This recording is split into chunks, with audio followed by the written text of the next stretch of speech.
Now, we are seeing that there is a massive face-off taking place between Congress and the Bharatiya Janata Party over the upcoming G7 summit. A G7 invite has become the latest flashpoint. It's the centre versus the opposition war of words taking place.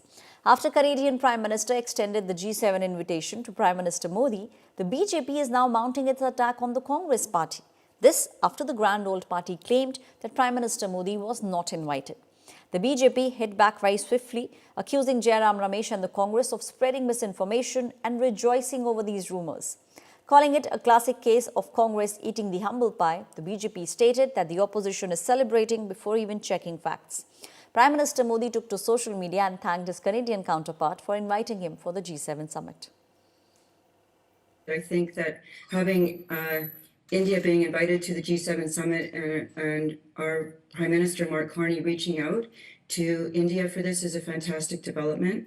I think that with a market that's so big, 1.4 billion people, the world's largest democracy, there's a big market there and there's a lot in common between our countries. And Canada has the largest diaspora of Indian people in the world. What a great arrangement this could be. My colleague Amit Bharadwaj is now joining me on the story.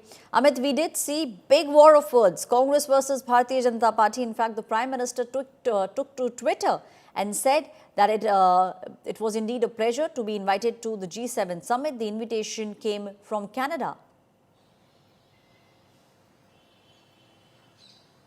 Aishwarya, it seems like in this particular case, Congress jumped too early into the game because they were assuming that G7 invitation would not be extended to India, more so because it's happening in Canada. And there's a context to it because India-Canada ties have not been at its best phase, particularly in the Trudeau regime. But the Congress party should have, analyzed the situation as to how after the regime change, especially after Mark J.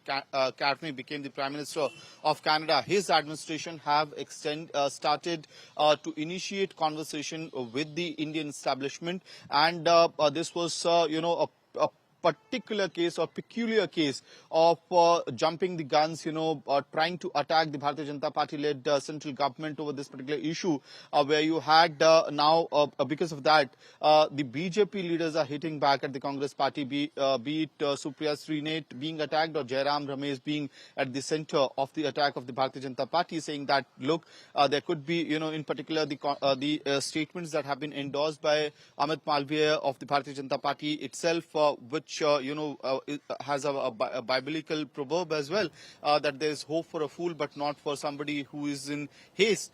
So this kind of attack was pretty much expected, because last evening we know as to how the Canadian Prime Minister extended the invitation for G7 summit to Prime Minister Modi, and it would be possibly fifth time when he will be physically present in that very important summit. Back to you. Thank you, Amit, my colleague, giving us the details and putting things in context now. It was the Congress party maybe jumped the gun a little too soon by saying that India was not being invited. Prime Minister Modi took to X and said that he's got the invitation for the G7 summit.